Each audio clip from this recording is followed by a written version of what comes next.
Welcome back to the channel. So it might not be any secret to frequent viewers of this channel, but I tend to like rear-wheel drive sedans. And I haven't had one in the garage for quite some time. In fact, since the E30 project. I was kind of itching to get back into something like that. Well, the used car market's kind of crazy right now, so I was about to give up trying to find a good deal on an interesting vehicle. It was until earlier this week. Let's check it out.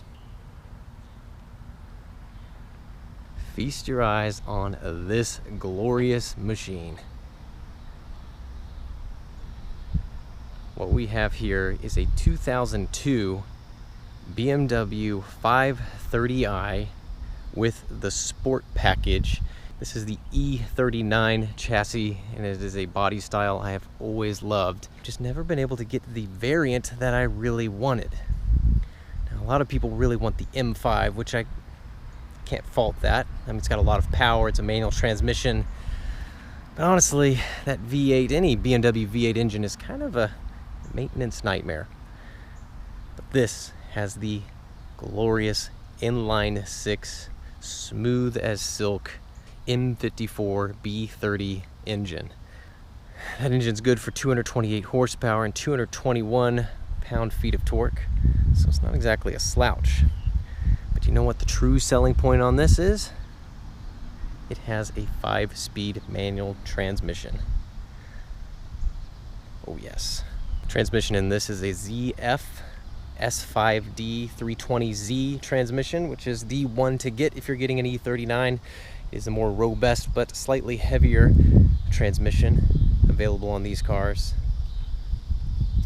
Now, since this is a 2002, it is the facelift model, which means it has angel eye headlights, and this one has been spec'd with the xenon headlights, which the previous owner replaced at very high expense by taking it to the BMW dealer a couple years ago and having them replaced because one of the bulbs went out. We're talking multiple thousands of dollars to have both of those housings replaced. Glad I didn't have to do that. Another characteristic of the facelift version is that it has body color belt trim, so you don't have that black belt trim along the sides. Also, it has the clear turn signals in the back and slightly redesigned lenses in the back, and the bumper has been slightly redesigned with different styled fog lights. So minimal changes, but it really just helps kind of give the exterior just a little more modern take on what is already a, in my opinion, perfectly sculpted car. It just has the best proportions you could ask for in a sedan. This is before the Bengal era of 5 Series came along that had the kind of flame design on them, and they're okay, but they don't age very well compared to this car. This car is timeless. It truly is. And I finally have it in my possession. So again, this has the Sport package, which comes with these 17-inch wheels, kind of a mesh style wheel. Looks pretty sharp on this car. It also comes with a Sport steering wheel and Sport seats. So now that we're on the inside, you can see one or a couple glaring issues, and that is the driver's seat is very discolored. With this having the light gray interior, any sort of dirt really shows up, and I'm not sure how this happened. It looks really terrible. The steering wheel didn't fare much better. Not sure what that is. I think it's just dirt and can be cleaned up. And I think this can be cleaned up. I don't know, someone's pants had some sort of dye that kind of wore into these, or just dirty pants. I really don't know. It almost looks like a code brown happened in here. But I think I can revive that and make it look really nice again, because the leather otherwise is in great condition. No rips, no tears, hardly any stretching at all. And of course, the true party trick, that manual transmission. Sport package also comes with these seats. These are Sport seats with the extra thigh support, electronic thigh support that slides in and out. Another aspect of the Sport package is the suspension. Apparently that has some sort of tuned suspension. I'm not really sure what that implies, if it's just stiffer springs, lower springs. I don't really know, but I can tell you this car handles wonderfully. Oh yeah, I forgot probably the most important piece of this car, and that is the mileage. Let's go see how many it has.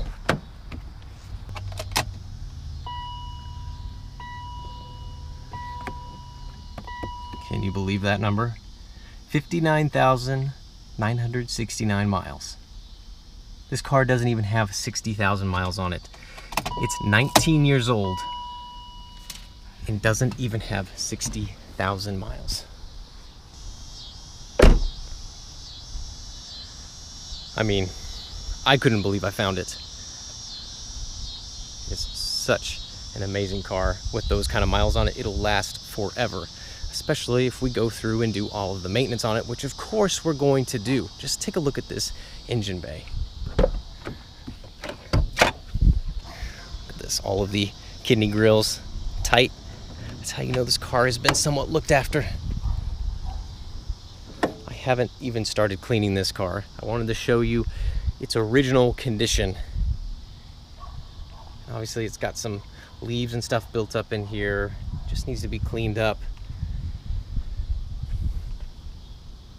But with a car with this low mileage, it means very few people have had their hands in here.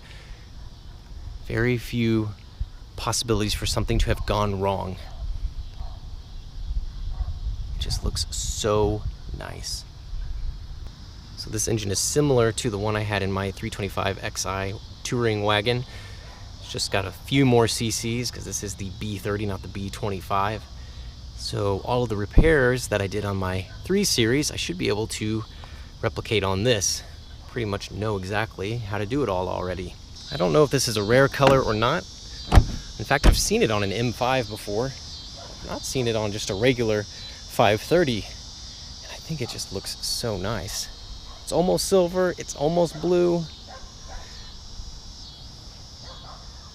It's just gorgeous.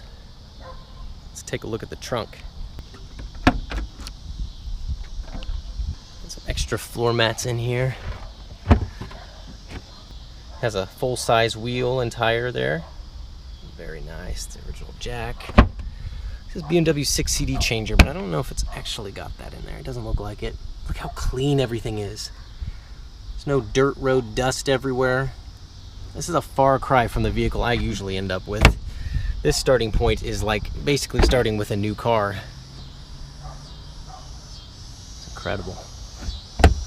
And the toolkit is mostly complete. There's a couple tools in there that maybe are missing that I'll have to find. But overall, very good condition, no rust. Sometimes moisture gets in here and makes them look terrible. Not in this car. Here's a handy little diagram, BMW telling you how to stack your golf club bags. I'm sure I will never need to reference that.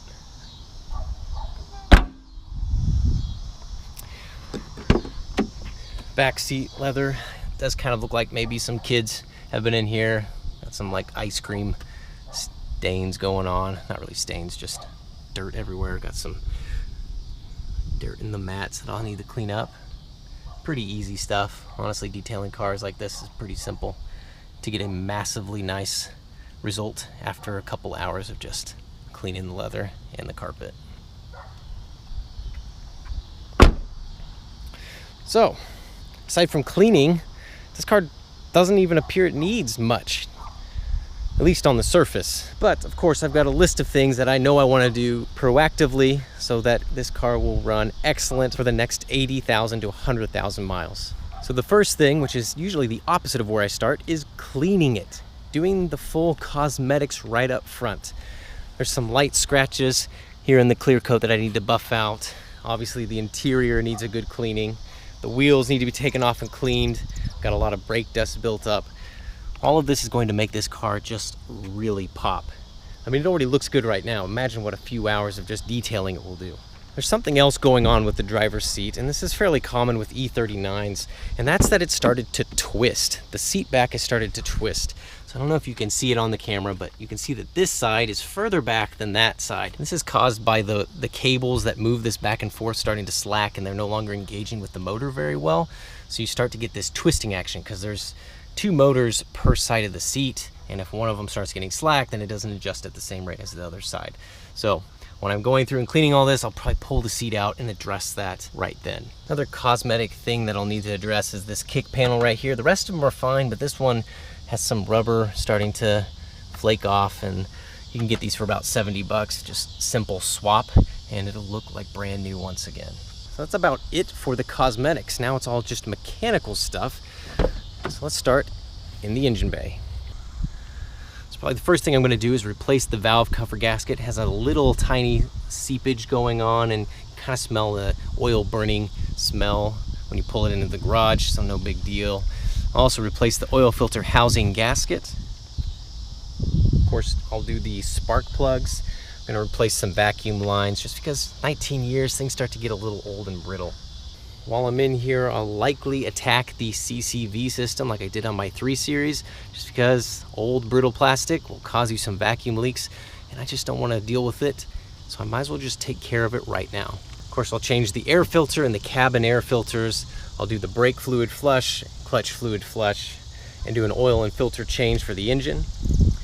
And now we get to the cooling system. This is where I'm a bit conflicted. So of course I'm going to flush the entire cooling system, put fresh coolant in it. But there's no secret that BMW coolant systems are sort of a weak link in an otherwise very sound engine bay.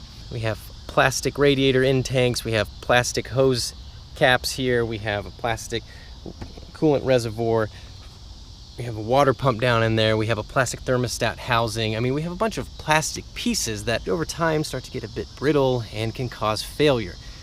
But on the other hand, this car only has 60,000 miles. But on the other hand, it's 19 years old. But on the other hand, it doesn't leak anything. There's no signs of anything being wrong with it. So I would hate to just throw in more parts when the parts are just fine. So I'm conflicted on that, but I'll probably end up replacing it all just because that's who I am. Moving on to the transmission. Clutch is fine. The transmission shifts like brand new, but I'll throw in some new fluid. And the differential, same story, perfectly fine, but I'll change the fluid out in that as well. Now moving down to the brakes, you can see that the rotors are getting a bit of a lip on there, and the pads are about half-life, so I'm going to go ahead and change the pad in rotors, front and rear, just so that I have a good starting point. The tires are actually in really good shape, probably about 70% left in the tread there. However, when you're driving straight down the road, the steering wheel is a little bit off-center, so I'm going to have to take this car in for an alignment. It doesn't track one way or the other, it stays very straight. It's just the steering wheel's a little bit off, which is pretty typical with BMWs. I've found even on my 3 Series, even after aligning it, sometimes the steering wheel wouldn't be perfectly centered. But take it in for alignment just to make sure everything's good. When I got the car home, I did throw on my diagnostic tool to check for any stored engine codes, and there were a couple, unfortunately. However, they seemed to point to a leaky fuel filler cap. So if we take this off, we can see that rubber O-ring that goes around the perimeter there has some hairline cracks, so I would bet that this is causing an emissions code. So we'll replace that. And then finally, in line with the fuel system, we will be changing out the fuel filter underneath the car. So believe it or not, that's the entire list, at least everything that I've found so far. If I know anything about BMWs, it's that I'm probably gonna find more things as I start digging into it. But still, that's a great list and a very minimal list compared to most of the projects that enter my garage. Now before I wrap this video up, let's give the engine a start and see just how smooth this sub 60,000 mile car really is.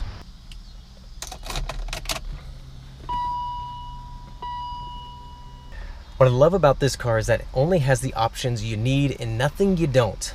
Don't have any goofy, dated navigation system. Nothing crazy, it just looks elegant, neat, and simplistic. Very few things to go wrong. Doesn't even have heated seats. I mean, less things to go wrong in my opinion. And the best thing, it doesn't have a sunroof. That's right, this is a Slicktop E39. The original owner that spec'd this car out when it was new knew what they were doing.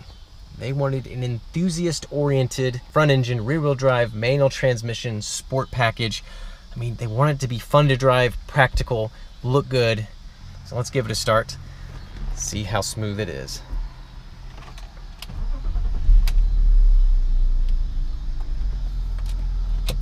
Low mileage really does pay sometimes, even if the car is old.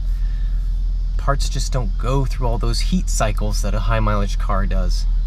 I mean, these engine mounts, they don't allow any vibration to come through the cabin at all. This car feels brand new. Listen to that purr.